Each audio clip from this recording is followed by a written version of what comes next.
స్థానిక ఎన్నికలేగా గ్రామీణ వ్యవస్థ అస్తవ్యస్తమవుతుంది, దానిపై స్పందించాలి. ఇప్పుడు స్థానిక ఎన్నికలు పెట్టాల్సింది ఎవరు?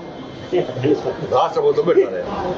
చాలా కుండి సాకులు వెతికి ఓటు ద్వారా స్థానిక సంస్థల ఎన్నికలను గెలవలేమని చెప్పి భావించి, ఎందుకంటే ఈ 2 సంవత్సరాల కాలంలో కాంగ్రెస్ పార్టీ ప్రభుత్వము ఈ ఒక్క గ్రామ పంచాయతీకి ఒక్క పైసా ఇచ్చిన దాంట్లో ఒక్క పైసా మీరు రూరల్ పెట్టు. మీరు అనేక సందర్భాల్లో అనేక ప్రాంతాల్లో అనేక గ్రామాల్లో ప్రకటిస్తూ ఉంటారు.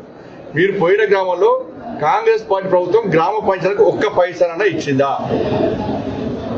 ఒక్క పైసా ఇవ్వకుండా ఇవాళ అమలు చేసేది నరేంద్ర మోడీ గారి పైసలు, నరేంద్ర మోడీ గారి ప్రభుత్వం ఇచ్చే పైసలు, నరేంద్ర మోడీ గారికి సంక్షేమ పథకాలు మాత్రం అమలుతుంది. కాబట్టి స్థానిక సంస్థలకి నిర్వహిస్తే భారతీయ జనతా పార్టీకి అనుకూలమైనటువంటి ఫలితాలు వస్తాయి. కాబట్టి వాళ్ళు నిర్వహించలేకపోయారు. దాంతోపాటు యూరియాకు సంబంధించి కూడా యూరియా రబీ సీజన్లో రాష్ట్ర ప్రభుత్వానికి తెలంగాణ రాష్ట్రానికి 12,05,000 మెట్రిక్ టన్నుల యూరియాను కేంద్ర ప్రభుత్వం ఇచ్చింది.